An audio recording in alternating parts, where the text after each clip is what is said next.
Hello, I am Aviva Lee, reporting live in Jerusalem from room 552 for Israel 24/6 TV.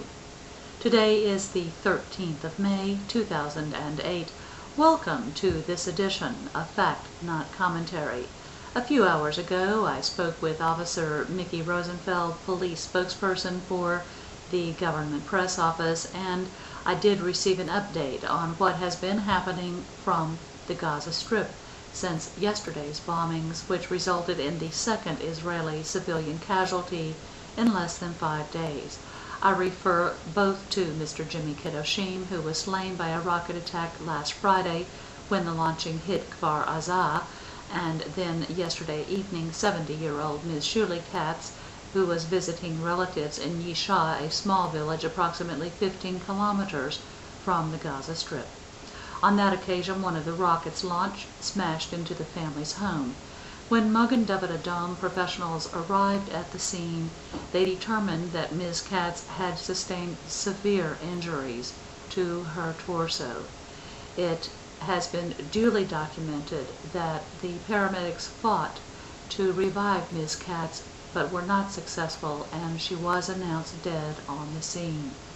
At the same time, a 50-year-old male was treated for shock. It has been substantiated by the appropriate Israeli government authorities that the Al-Quds Brigades, the military wing of the Islamic Jihad, claimed responsibility for that attack. The Foreign Ministry spokesperson issued the following statement, and I quote, "Today's murder of the elderly woman in the Negev is the second such murder in 4 days as a result of hostile fire from the Gaza Strip. Hamas controls the Gaza Strip. They are responsible for these murderous attacks, and they will be held accountable." End quote. And in spite of the continued shelling from the Gaza Strip, and in spite of the fact that Mr. Mahmoud Abbas said that he would not meet with Mr. Bush in Ramallah when he comes here to acknowledge or celebrate the birth of the modern state of Israel, Mr. Bush, President of the United States of America, will arrive here as scheduled tomorrow.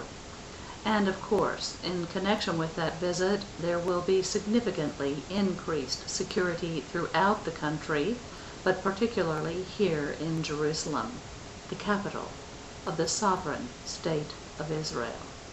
Those of you who have been watching this show for the past several months know that I covered the previous visit of Mr. Bush from the International Press Center here in Jerusalem. I believe this visit I will use the opportunity to do at least one show on the remarks of our Arab neighbors concerning Mr. Bush arriving to celebrate the world's recognition of the modern statehood of this country.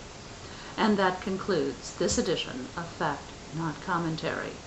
I am Aviva Lee, reporting live in Jerusalem, the capital of the sovereign 60-year young state of Israel.